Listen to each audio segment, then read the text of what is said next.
For co-op players, the last 2 years of EA Sports NHL have been a deeply frustrating experience, especially in the 3-on-3 EASHL mode.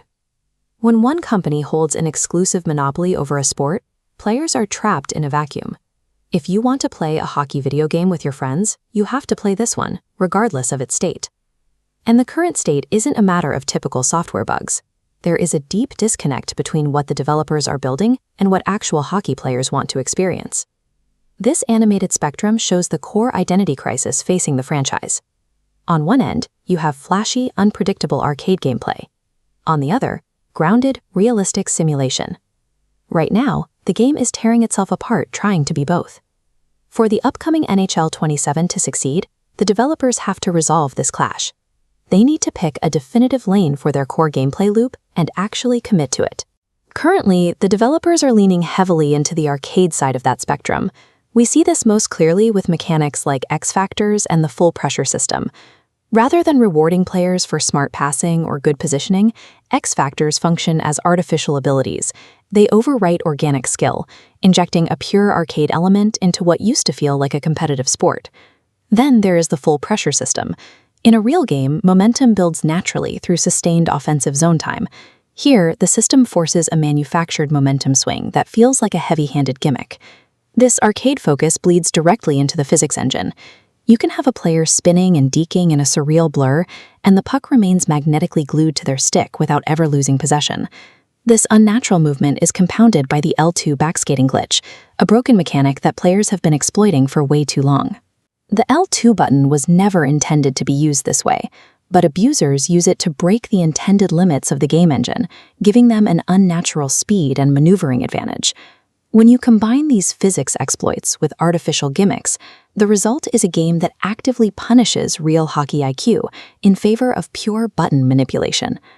A true hockey simulation relies on two things: the physical randomness of chaotic bounces and a logical artificial intelligence system that reacts to that chaos. This diagram compares what we should see versus what we actually get. Instead of a random scatterplot of deflections, a puck hitting the post follows the exact same repeating vector path. Because everything is programmed to happen exactly the same way, the illusion of a simulation is destroyed, feeling like a predetermined script. This lack of physical realism is matched by broken logic, particularly with the AI-controlled goalies. They simply do not understand basic physical positioning. This top-down view shows exactly what happens during a routine point shot. The AI goalie consistently steps off the post, leaving the entire short side of the net as a mathematically undefended angle.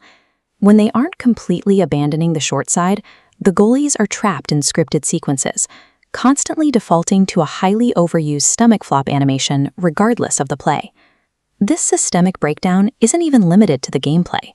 The UI menus themselves are agonizingly slow and unresponsive. Looking at this matchmaking breakdown, we see another broken system.